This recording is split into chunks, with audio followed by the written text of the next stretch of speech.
and I have to give credit to Reverend Hannah for this letter. Dear people of the fellowship, greetings from the future, or specifically from the year 2073, where I am 8 years old and therefore am an expert in all kinds of things. We've heard stories about you and your time, about the great pandemic that you endured, about the strange politics of your time, about how some people still had these antique phones that were specific to their own house back then. I think they were called landlines. But most of all, we've heard about the vision and mission that you all had for yourselves and for us. You see, things are different here in the future. We're pretty sure that back in the day, you were the only group that really used this building. Well, that's changed for sure. It started with letting those climate refugees from the Gulf Coast camp on our property all those years ago, though I suppose for you all that hasn't happened yet. Regardless, here's the story. Many years before I was born, when the flooding down south drove people out of their homes, some of them came here. And then suddenly there were all kinds of people in need of places to camp out while they figured out where they were going to live. And so looking at your parking lot and your grounds, you opened the door and let people stay here for a while. And then those people needed to eat. And you looked at all the green lawn on your property and you decided to rip it up and put in raised garden beds to grow food. I still don't believe it, but my granddad said that it was the best broccoli he ever ate that first year. It was a lot of work. My grandparents were students at Lawrence then, and boy, did they tell stories about how much work it was helping this place get the food garden up and running. They usually tell stories whenever I complain about coming to an outdoor work day here at the fellowship. But they also tell me stories about the people they met and how these relationships changed them, about how their hearts grew and their minds expanded. They tell stories about how scary it was when people who didn't want to welcome these climate refugees made threats against our fellowship, saying that we were bringing the wrong kind of people here, and how even some people who said that they supported this idea quietly worked against us. But they kept going, and most people eventually found places to live here in our community, but some stayed and tended the garden and lived here on our land, well, their whole lives. And of course, you know, one thing led to another. I've heard about this ancient book called If You Give a Mouse a Cookie. It's like that. I think, and all kinds of groups began to meet and gather and work here at the fellowship. It was the place to be if you believed in a fairer world, and it still is. People come here to play music, to bake bread for people who are hungry, to figure out how to support trans people in other states, to hold hands when they are sad, and to laugh every year at the annual cabaret night. Yes, it's still around. No, the jokes haven't gotten any better.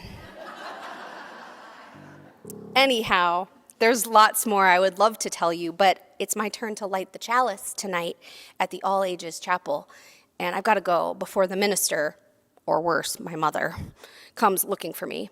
So I'll just say this. Thank you. What you do right now is really important. It's made the fellowship into the place I love today. From your future fellowship friend. P.S. My grandparents named my dad Blaze, after a cardinal that lived by that window. And I still can't decide if that's really cool or really cringe. Don't tell him I said it might be cool, though. We had a dispatch from our future, a letter in the Wonder Box. And so now we pause for a moment from a dispatch from the past. And my original pitch for this involved someone in like a Jacob Marley style costume, like a ghost coming to visit us, but that got scrapped. And so instead, I will simply offer you 2 inflection points from our congregation's history, from the fellowship's history. 2 moments that I think as we sit at this current moment, considering who we are today, who we want to be, and considering the mission statement and vision statement that the board has offered to the congregation to vote on at the June 4th annual meeting, 2 moments from our history both far and near. Like most communities of any kind, the fellowship has lore around its founding, about its founders and who they were and how they came together. And I think it's important to talk about the world into which the fellowship was born. So the fellowship first gathered on November 10th, 1955. And 1955 is one of those years that I think to some people in this room, 1955 feels ancient, and to some people in this room, 1955 feels very near in our history. It all depends on your perspective, and maybe you feel it is both far and near for you. It was helpful for me to think about what else was happening in the year 1955. The Jonas Salk's polio vaccine had just been approved for wide use. Emmett Till was lynched. And Claudette Colvin and Rosa Parks, in succession, refused to give up their seats on buses in Montgomery, Alabama, sparking eventually the Montgomery bus boycotts. An approved vaccine, an extrajudicially lynched black man, black women organizing for their rights. It's both far and near. The other thing that was happening both locally here in the Fox cities and nationally and globally in the year 1955 was that it was in the waning years of McCarthyism, also known as the Second Red Scare, a time when there was a sense and arms of the US government devoted to the idea that there was one particular way to be an American, and that we ought to start measuring people against whether or not they fit that sense of what it means to be an American, what it means to be loyal to this country, what it means to be a patriot.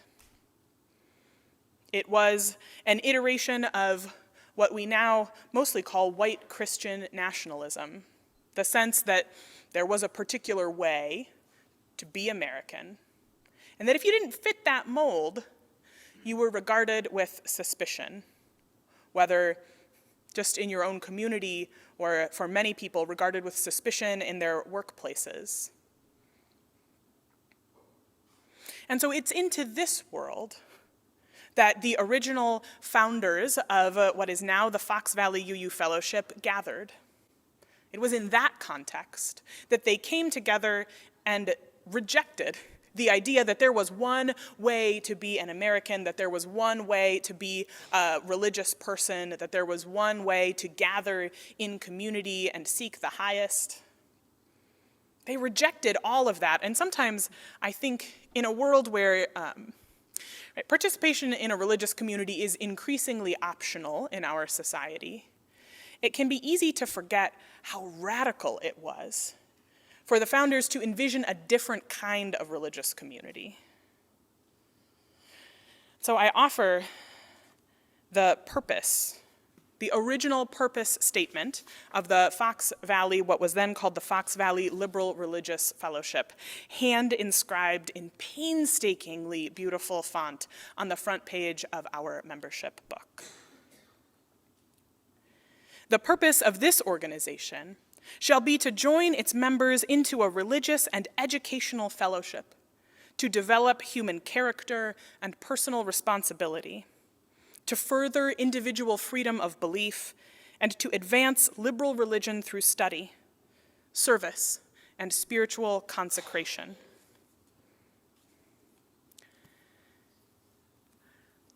It's a statement of purpose that sometimes you think like, okay, that's nice, you're gonna get together and study and learn. But the idea that we would gather ourselves around defending the individual freedom of belief was in 1955 deeply countercultural, radical even. And there are ways that I think sometimes when I look around, I wonder if it's becoming radical or countercultural again, to suggest that gathering to seek the highest on multiple paths and yet together as a community, it remains radical when we do it right. The second moment of the fellowship's history that I want to invite us to consider today is how we got on this land. Right, how it was that we came from the building on Superior Street to this particular plot of land, before there was Marco's Pizza, before there was an abandoned family video that used to be a real family video. Before all of that, how did we get here? And the fellowship had gone through sort of multiple iterations of its building. You'll hear places referenced, you'll hear the building on Superior Street, sometimes AKA the Old Moose Lodge.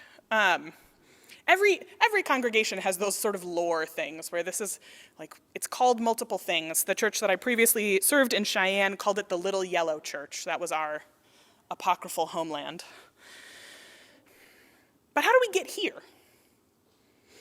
So, the purchase of this land for the purposes of the fellowship was not the result of a really super thought out multi-point strategic plan. I think people who were present at it are laughing because they remember perhaps what that felt like.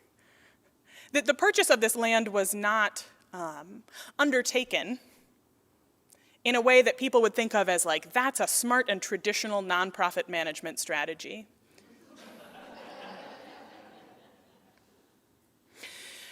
Because this land came up for sale, and the people of the fellowship knew deeply that they needed a different space. If they wanted the fellowship, if they wanted Unitarian Universalism, if they wanted their faith community to grow, to speak to more people, to be changed by more people, to have a wider vision, that they needed a new space to do it in. And that a new building would require new land. And then this land came up for sale. And they knew deep in their bones that it was the right spot. But they had no way to pay for it. There was no funding plan in place. And what happened was not some sort of miracle, and yet it was what I think of as a UU miracle, which was that 10 families from within the fellowship stepped forward and loaned the fellowship the money to buy this land. Not with any sort of nice guarantee that it would all come back to them. Not with any specific plan in place about how exactly, not only were they going to get that money back, but how were they going to then raise the money to build the building on the land, as nice as it might have been to just have open air fellowship time on this plot of land for the next 20 years.